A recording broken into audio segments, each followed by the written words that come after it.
the grand chamber of the Galactic Council. Stretched across 3 kilometers of polished crystal that caught and reflected the light from 1,000 worlds. And today it held representatives from 473 species, who had gathered to witness what the council called just as Marcus. Chen stood in the center of the chamber wearing the simple blue uniform of Earth's diplomatic corps, and his hands were bound with energy shackles that hummed softly. In the vast silence that had fallen over the assembled delegates, the charges against him were severe, and the evidence presented by the council prosecutors seemed overwhelming.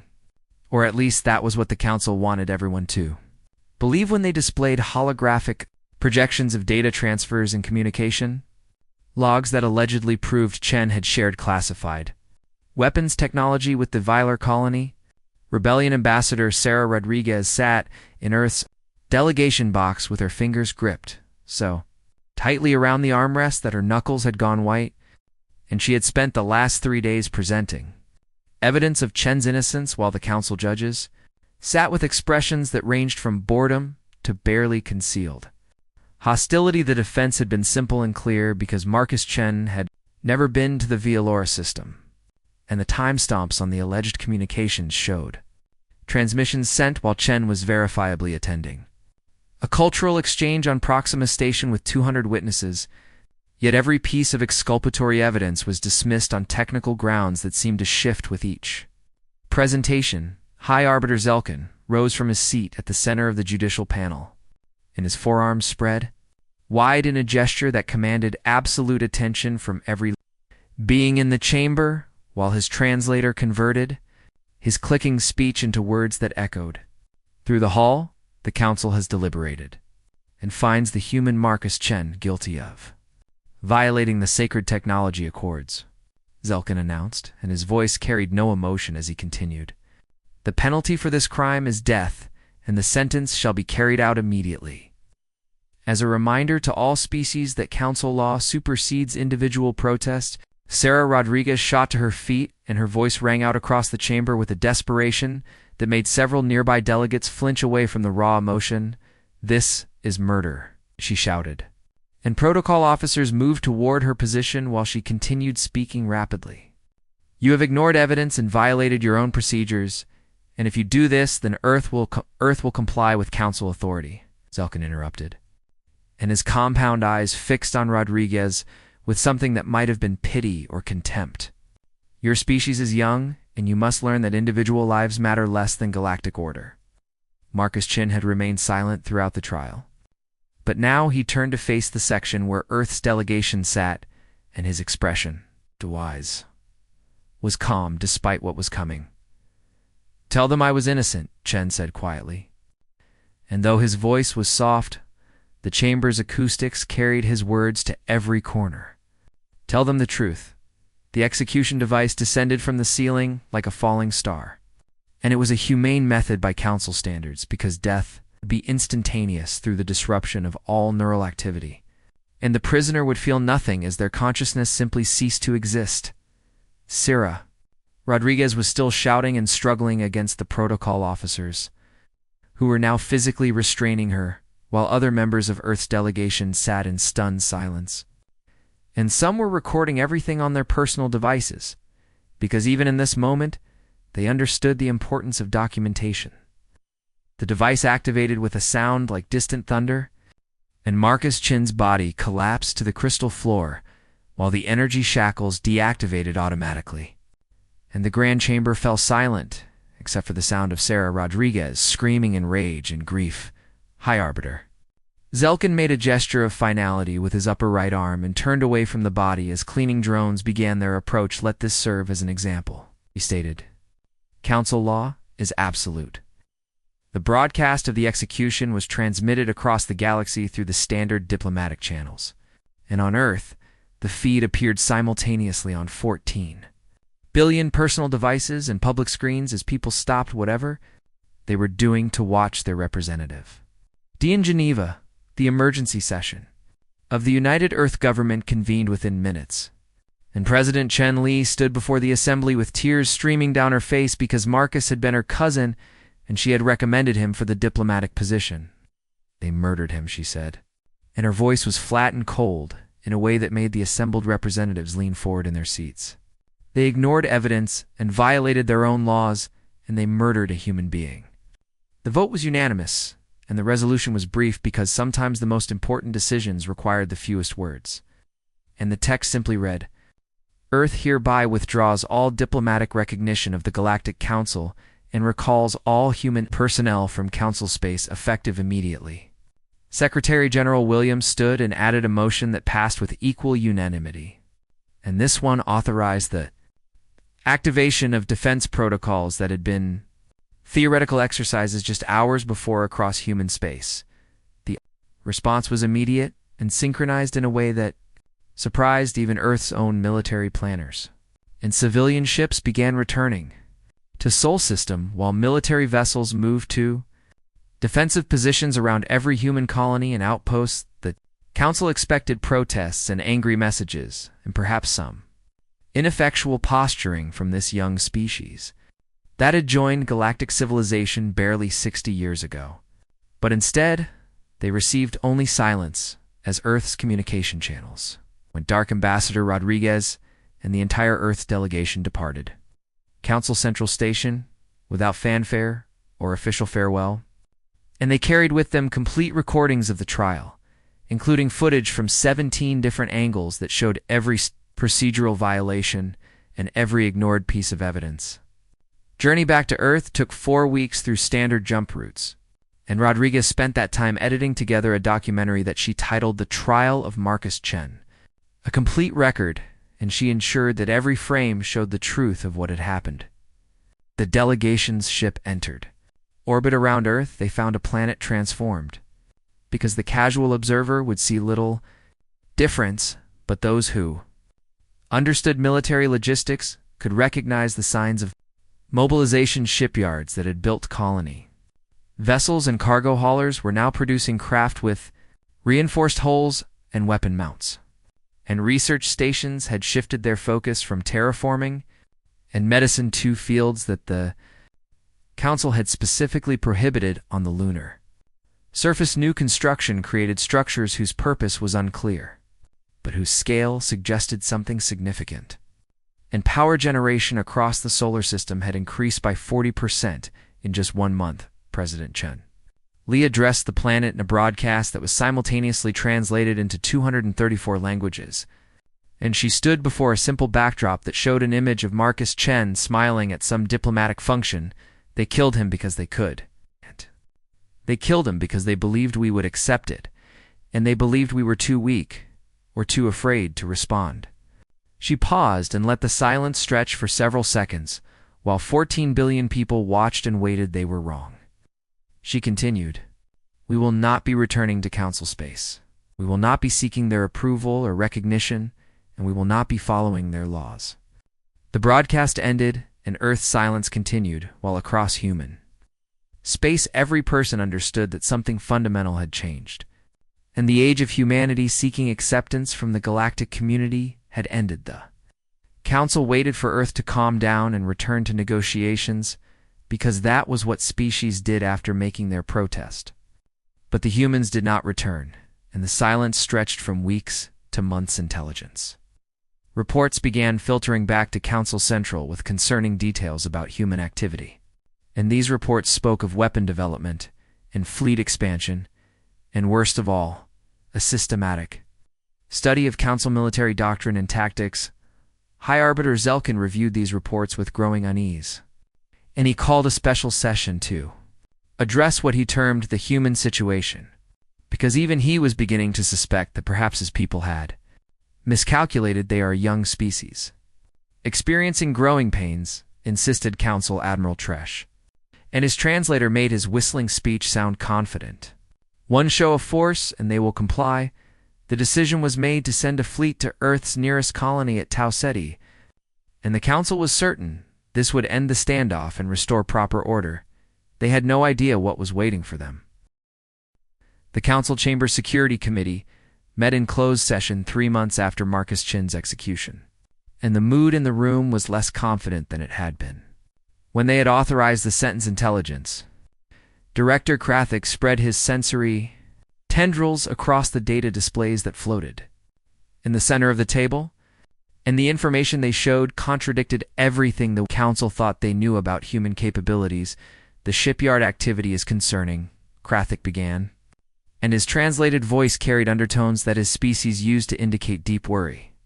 "They have converted 73% of civilian construction facilities to military production." Admiral Tresh made a dismissive gesture with his primary manipulator, and his expression showed the confidence of someone who had fought and won 100. "Campaigns numbers without quality mean nothing," he argued.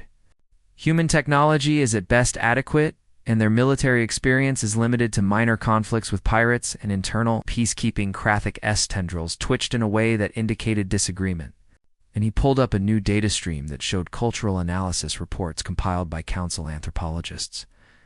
"I recommend the committee review these assessments of human entertainment media," he suggested. And several committee members made sounds of confusion.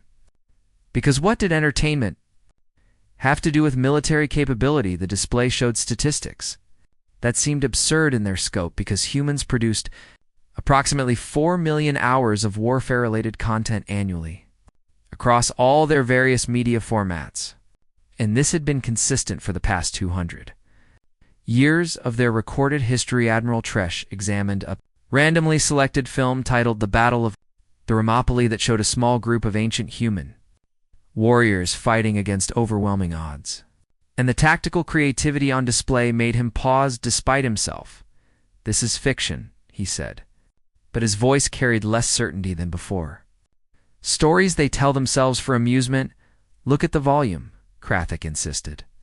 And he pulled up more data that showed humans consumed an average of 12 hours per week of content focused on warfare, strategy, and conflict. "Every human has spent thousands of hours mentally rehearsing combat scenarios." Council psychologist Vanara had been silent until now, but she leaned forward, and her bioluminescent patches pulsed with agitation.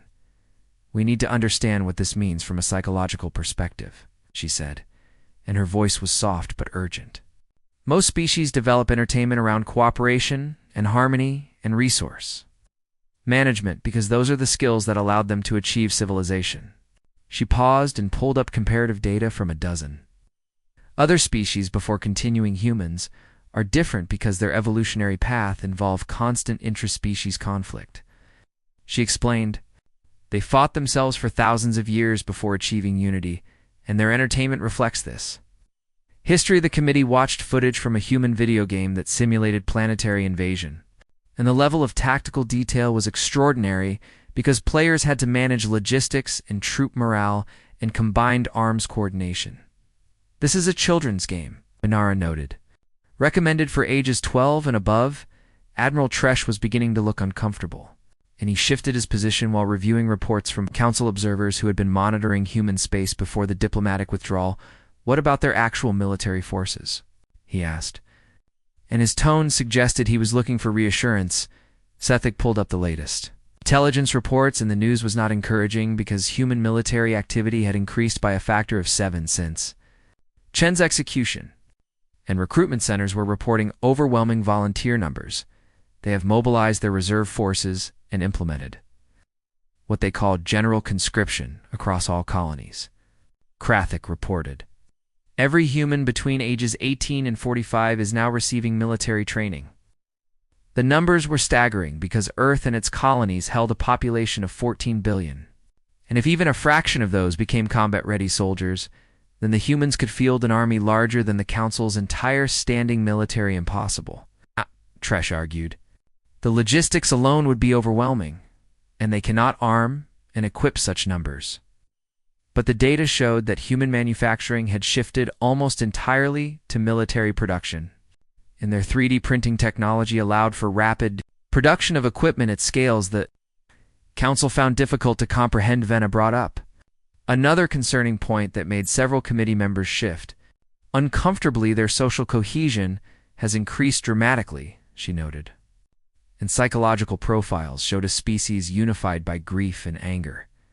"The execution has created what humans call a martyr, and this has eliminated most internal divisions." Political factions that had been arguing about resource allocation and colonial policy had set aside their differences, and the entire species seemed focused on a single goal, though the council was uncertain what that goal actually is. High Arbiter Zelkin entered the chamber without announcement, and his presence made everyone immediately stand in respect for his authority. Report, he commanded. And Krathik summarized the intelligence findings, while Zelkin listened with an expression that was difficult to read. When the report concluded, Zelkin was silent for nearly a minute, and his forearms were crossed in a posture that indicated deep contemplation. What are our xenopsychologists saying about human intentions? He finally asked. Venora accessed her files and pulled up the consensus report from the Council's team of human specialists, and her bioluminescent patches dimmed as she read the conclusions. They believe the humans are preparing for war, she said quietly. Total war. Admiral Tresh made a sound of derision. But Venara continued speaking, and her voice gained strength.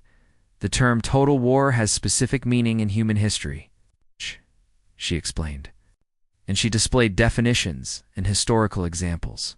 It means the complete subordination of society to military objectives and the elimination of distinction between civilian and military resources.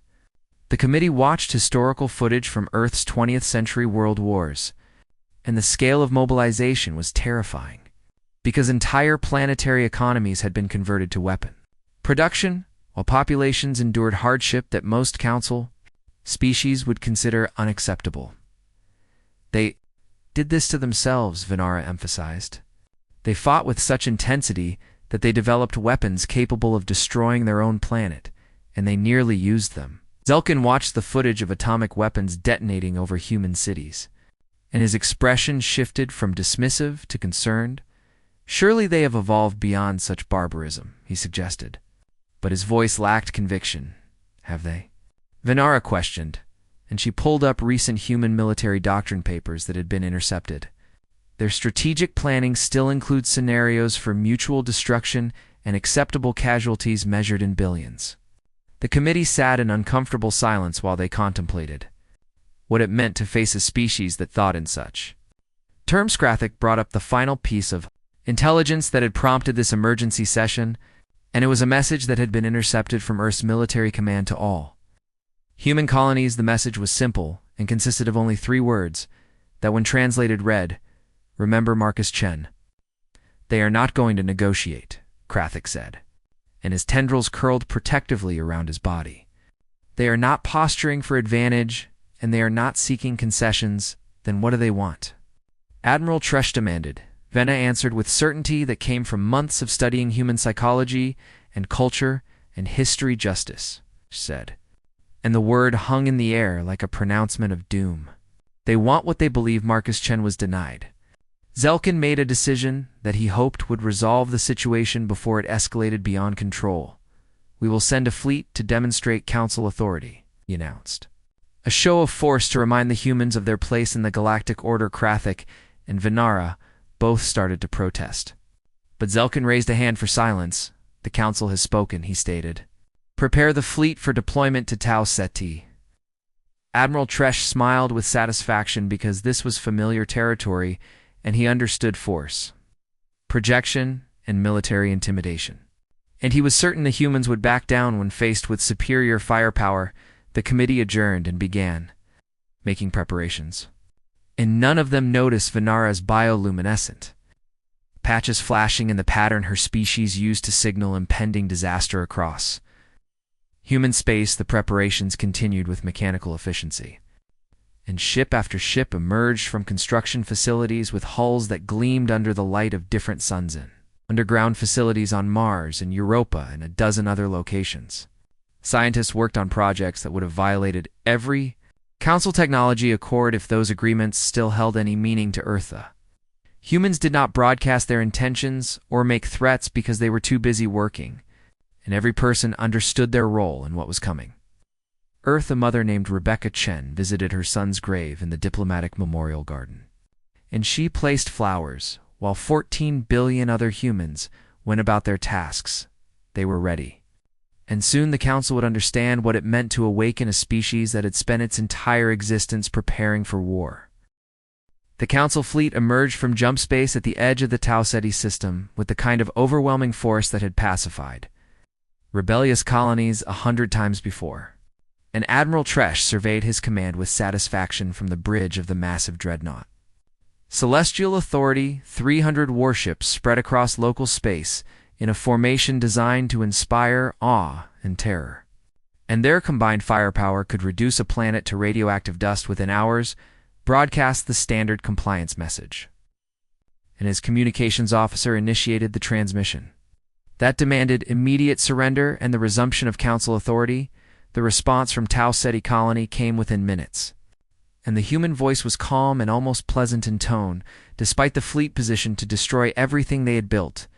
"This is Colonial Administrator Williams." The transmission began. "We acknowledge your presence and request you withdraw immediately or face defensive action."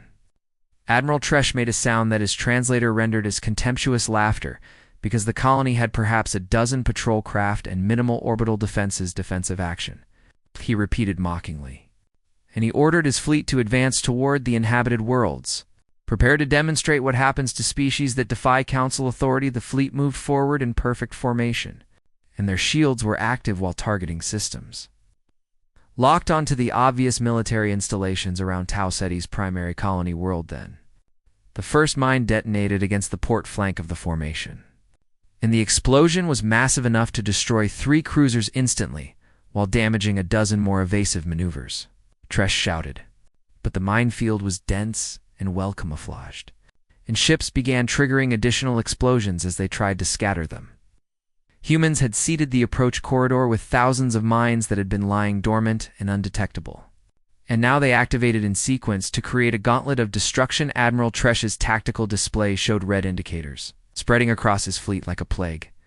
And he realized with growing horror that the humans had predicted his exact approach vector. How did they know? His tactical officer asked, and the answer was displayed on intercept analysis that showed the humans had studied every Council military operation for the past 50 years. They knew because humans had spent decades watching and learning and cataloging how Council forces operated, and they had identified patterns that Council admirals did not even realize they followed. The fleet pushed through the minefield with heavy losses, and Tresh regrouped his forces for an assault on the colonial defenses that should have been a simple operation. That was when the patrol craft appeared on sensors.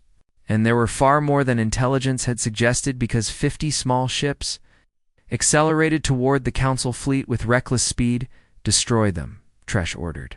And his gunners opened fire with weapons that should have vaporized the attacking craft, but the human ships moved with impossible agility, and their pilots flew in patterns that seemed suicidal until Council ships began colliding with each other, trying to track their movements.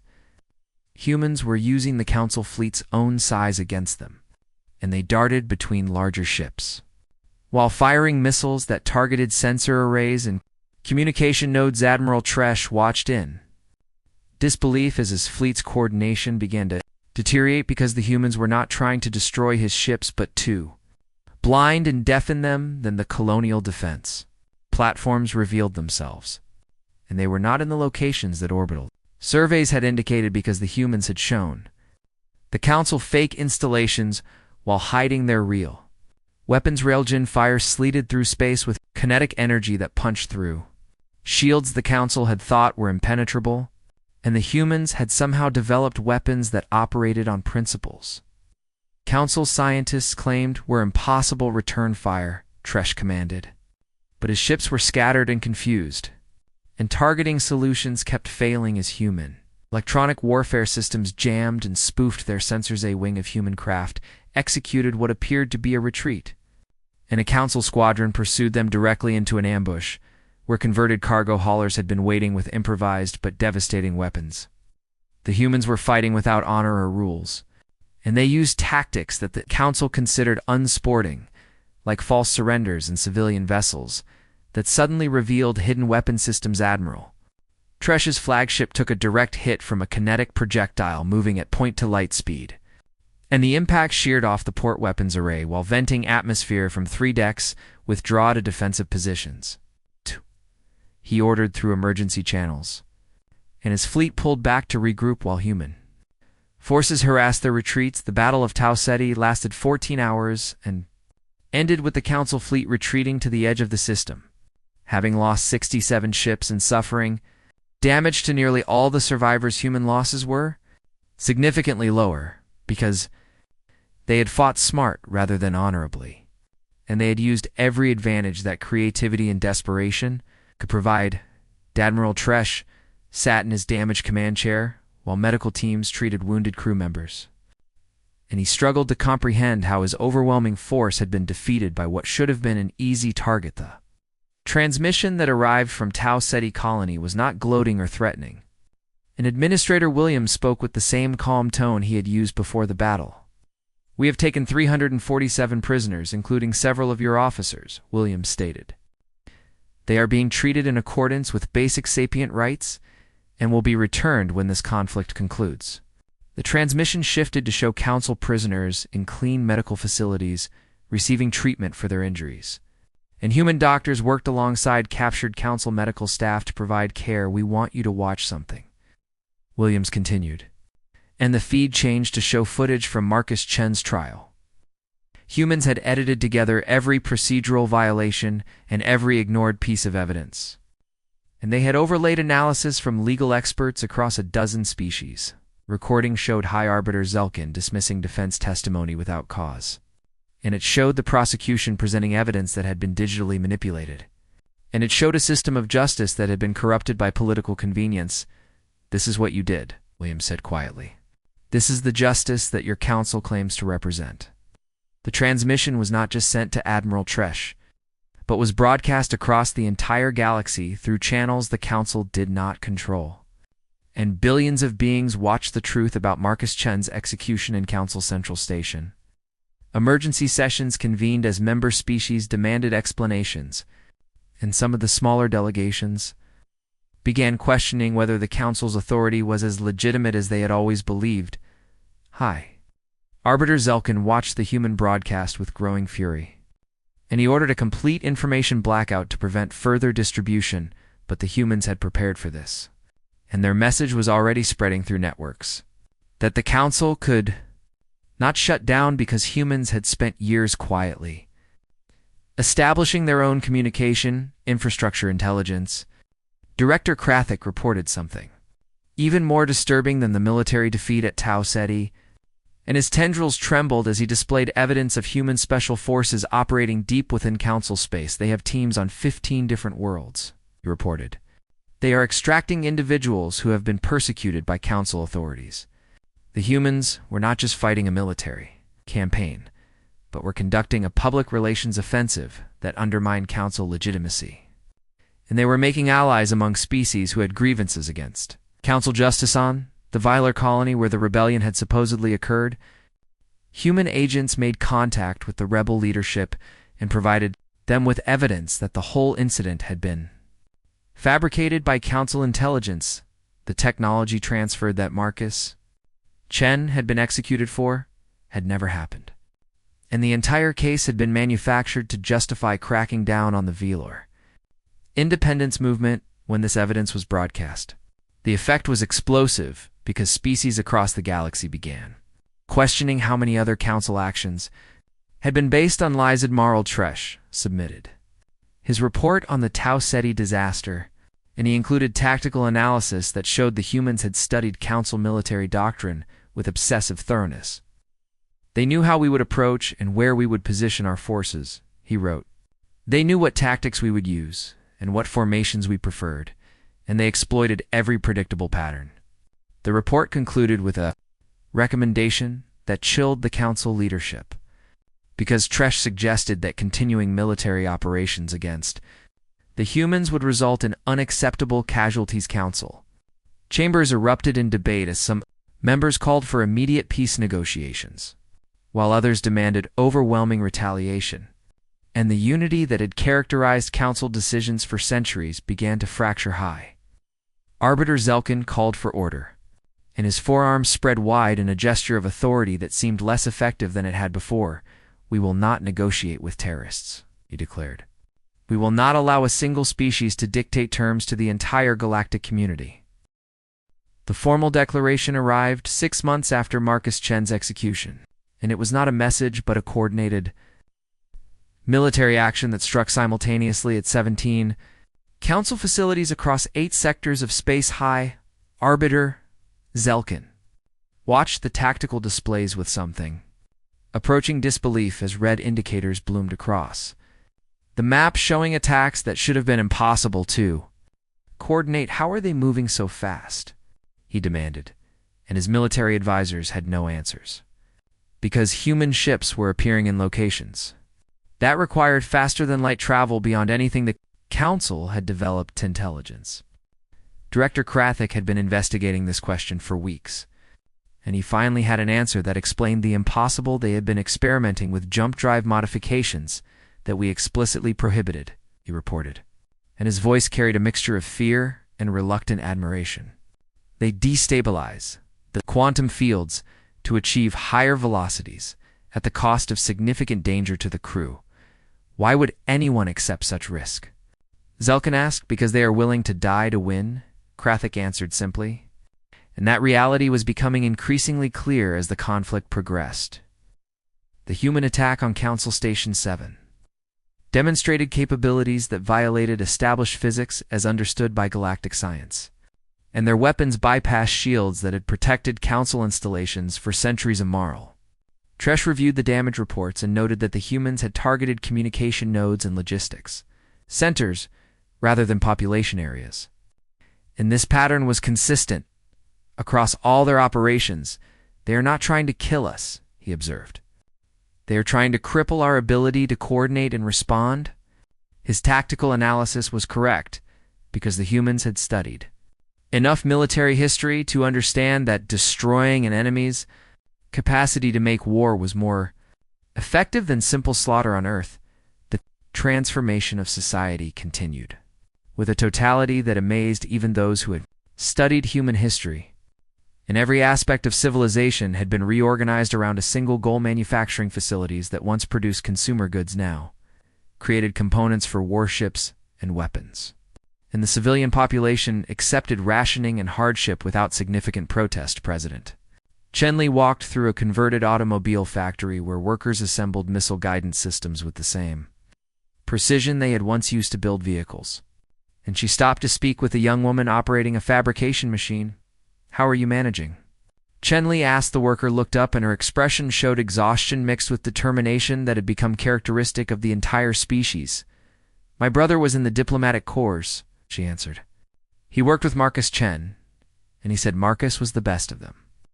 She did not need to say more because that story was repeated across Earth with minor variations. And everyone knew someone who had known Marcus Chen or had been inspired by his work, though. Human military had grown to include 4 million active combat personnel and another 20 million in support roles. And this force was equipped with technology that improved. With each passing month, General Martinez reviewed the latest weapon systems. With a team of scientists who had abandoned pure research to focus on practical applications, the new kinetic accelerators are ready for field testing, reported Dr. Sarah Kim. And she pulled up specifications that showed weapons capable of firing projectiles at point for light speed. What about the shield disruption technology? Martinez asked. We have breakthrough, answered Dr. Chen Wang. And his excitement was visible despite his exhaustion. We can create localized quantum fluctuations that collapse Council shield harmonics. The technology was based on principles the Council had deemed impossible, and human scientists had achieved it by ignoring what they were told could not be done and simply experimenting until something worked. On Titan, the massive shipyards launched 3 new carriers that would serve as mobile bases for strike craft, and these vessels incorporated stealth technology adapted from surveillance satellites. The Council's attempt at a counteroffensive met with disaster at the Battle of Proxima, where human forces demonstrated tactical flexibility that seemed almost precognitive. Admiral Vishtar had planned a 3-pronged assault that should have overwhelmed the human defenders through sheer numbers. But his fleet ran into defenses that appeared to know exactly where each prong would strike. They have infiltrated our communications, Vishtar realized too late. and his secure channels were broadcasting every order directly to human intelligence. Human. Cyber warfare specialists had broken Council encryption months ago, and they listened to every Council transmission while feeding false information back through compromised networks.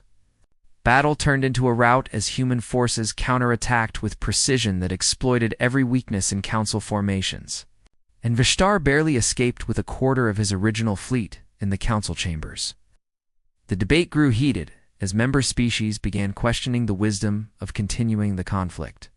And some of the smaller delegations had started secret communications with Earth High Arbiter Zelkin found his authority challenged for the first time in his long career, and the Velar delegation formally accused him of manufacturing the evidence that had led to Marcus Chen's execution.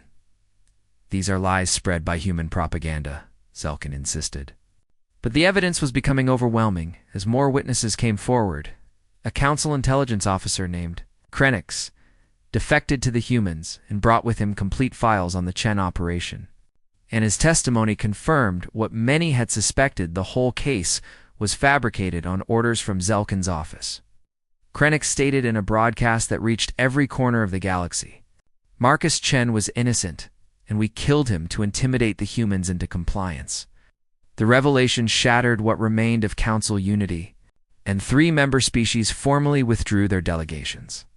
While demanding reforms on Earth, researchers made another breakthrough that would change the nature of the conflict when they successfully tested what they called a quantum entanglement network that allowed instantaneous communication across any distance. This gives us a coordination advantage that the Council cannot match, explained Dr. Kim, and she demonstrated how human forces could now operate with perfect synchronization regardless of separation. General Martinez immediately grasped the strategic implications because an army that could communicate instantly was an army that could respond to any threat with perfect timing. The human counteroffensive began 3 months after the initial declaration, and it demonstrated the full scope of what total war meant when waged by a species that had spent its entire history perfecting the art. Strike teams appeared on Council worlds to extract political prisoners who had been detained without trial, and these operations were broadcast live to show the galaxy that humans fought for justice rather than conquest. In the mining world of Trathkar, human special forces freed 200 detainees who had been imprisoned for speaking against Council policies, and they did so without firing a shot through careful planning and precise execution. The rescued prisoners were taken to human facilities, where they received medical care and legal assistance. And many chose to remain with the humans rather than return to Council authority. Admiral Tresh met with High Arbiter Zelkin in a secure chamber, and the Admiral's expression showed a warrior who had finally accepted an uncomfortable truth. We cannot win this militarily, Tresh stated bluntly. The humans are not superior to us in any single category, but they are superior in adaptability and determination. He pulled up comparative analysis that showed human forces learning and evolving with each engagement. While Council tactics remain static, they treat war like a science. Tresh continued. They analyze every battle and incorporate lessons immediately, while we rely on doctrine that has not changed in centuries. Zelkin refused to accept this assessment because doing so would mean admitting that his decision to execute Marcus Chen had been catastrophically wrong. We will mobilize more forces, he insisted. We will demonstrate overwhelming power, but the votes were no longer there because Council members had seen the costs of escalation, and they had read the historical files that humans had made freely available. Those files told the story of human wars throughout their history, and they showed a species that would endure unimaginable suffering rather than surrender what they believed was right. The Council leadership spent a full day reviewing footage from Earth's 20th century conflicts, and they watched human cities reduced to rubble while the populations continued fighting. They saw images of total societal mobilization. Every resource was dedicated to victory regardless of cost. And they saw casualty figures that exceeded the entire population of some Council species. They did this to each other. Right, psychologist, Venara pointed out. Imagine what they will do to us if we push them to that extreme. The council had to make a choice between continuing a war they could not win or accepting terms from a species they had. Thought beneath their notice high arbiter Zelkin sat alone in his chambers and reviewed the file on Marcus Chen. And he read about a diplomat who had dedicated his life to building bridges between species. The human had been innocent. And Zelkin had known this when he ordered the execution because the goal had been to send a message about council authority. The council chamber was filled to capacity 18 months after Marcus Chen's execution, and the atmosphere carried a weight that made even the most senior delegates speak in hushed tones. High Arbiter Zelkin stood at his traditional position, but his forearms hung loosely at his sides in a posture that his species used to indicate defeat or submission. The council has deliberated, he began, and his voice lacked the commanding certainty that had characterized his pronouncements for decades. We accept the terms proposed by Earth. The declaration sent ripples through the assembled delegates because this was the first time in recorded galactic history that the council had capitulated to demands from a single-member species. Ambassador Sarah Rodriguez sat in Earth's restored delegation box, and she allowed herself a moment of satisfaction before the weight of what came next settled on her shoulders. Peace treaty was comprehensive and represented a fundamental restructuring of galactic governance that would have been unthinkable 2 years earlier.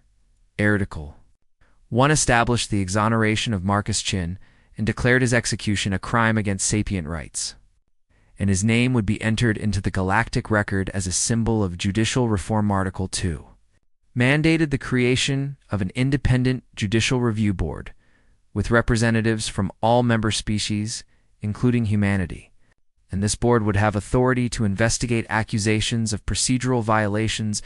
Article 3 implemented what humans called due process and required that all accused individuals receive fair trials with access to defense representation and the right to present exculpatory evidence. The remaining articles detailed mechanisms for enforcement and oversight, and they included provisions that gave Earth special status as a guarantor of these reforms. President Chen Li addressed the council via holographic transmission, and behind her stood a memorial wall inscribed with the names of every human who had died in the conflict. Justice was not achieved through victory in battle, she stated clearly. Justice is achieved when systems change to prevent future injustices. Her words were translated into 400 languages and broadcast across the galaxy, and they resonated with billions of beings who had lived under council authority without questioning its legitimacy.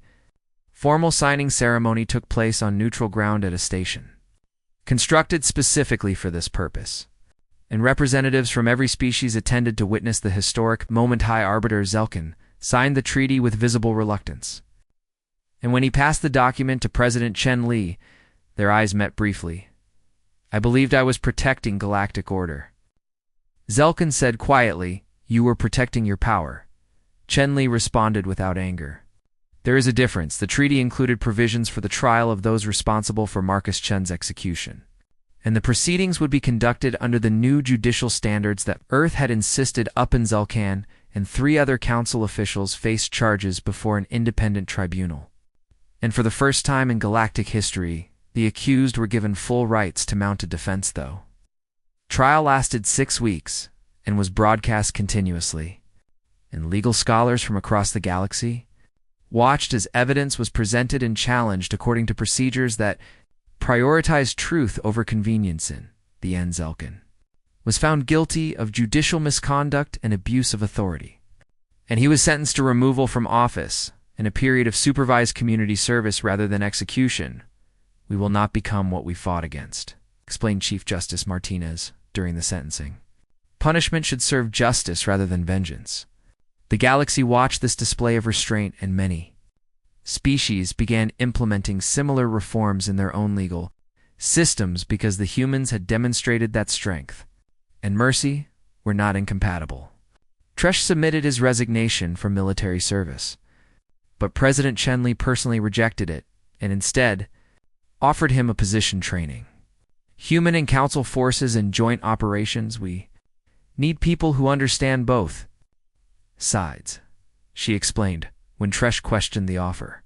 We need to build something better than what existed before Tresh accepted because he recognized wisdom when he heard it. And he became one of the architects of a new galactic defense force that incorporated human tactical flexibility with council institutional knowledge. Economic impact of the war had been devastating for both sides, and reconstruction efforts became a joint venture that brought former enemies together in common purpose on Tau Ceti colony. Human engineers worked alongside council specialists to rebuild facilities damaged in the first battle, and the cooperation gradually eroded the suspicion that had characterized initial interactions. Intelligence Director Krathik found himself working with his human counterpart Sarah Kim to establish information-sharing protocols that would prevent the kind of intelligence manipulation that had led to Marcus Chen's execution.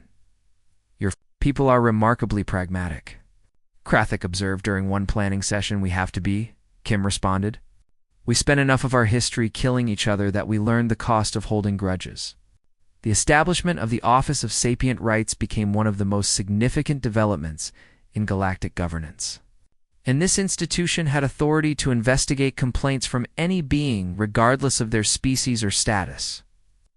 First case brought before the office involved a labor dispute on a mining colony, and the resolution set precedents that would influence galactic law for generations. Earth's military did not demobilize after the peace treaty because President Chen Li understood that the reforms they had fought for would need protection.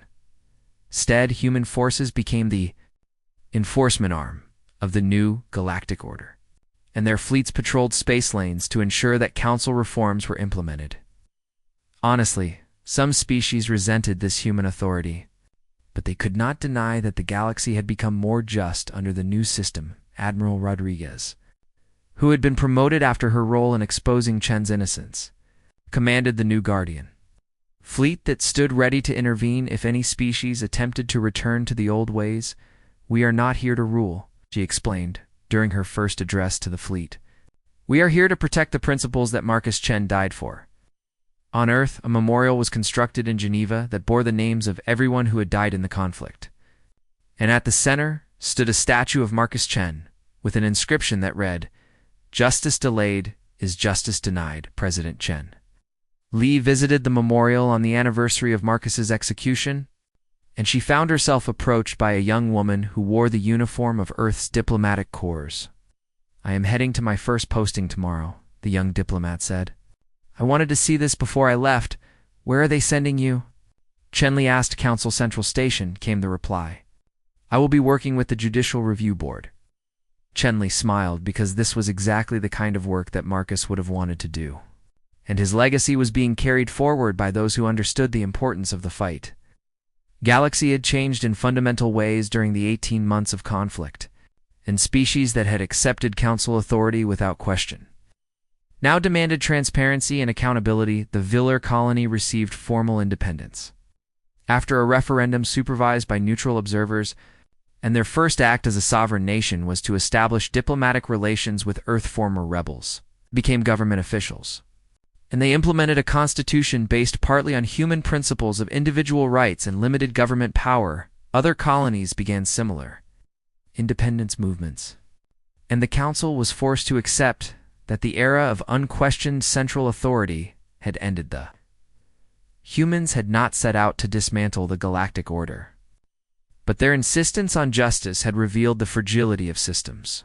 It's built on assumption rather than consent. 5 years after the peace treaty, representatives from all galactic species gathered for a constitutional convention that would formally restructure interstellar governance.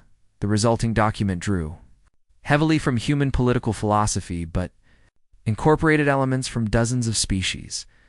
And it created a federal system that balanced local autonomy with collective security.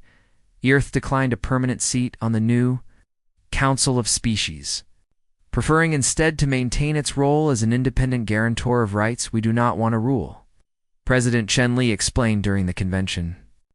We want to ensure that what happened to Marcus Chen cannot happen to anyone. The new constitution included a Bill of Sapient Rights that guaranteed protections that would have seemed radical just a few years earlier, and every species ratified the document within a standard year. Admiral Tresh, tired after helping establish the joint training programs, that brought council and human military doctrine together. And he wrote a memoir that became required reading at military academies across the galaxy. "The humans taught us that adaptability matters more than tradition," he wrote. "And they taught us that justice should be more than a word used to justify authority on Earth." The schools began teaching galactic history, with emphasis on the reforms that followed the conflict. And students learned about Marcus Chen as the man whose death changed civilization Dr.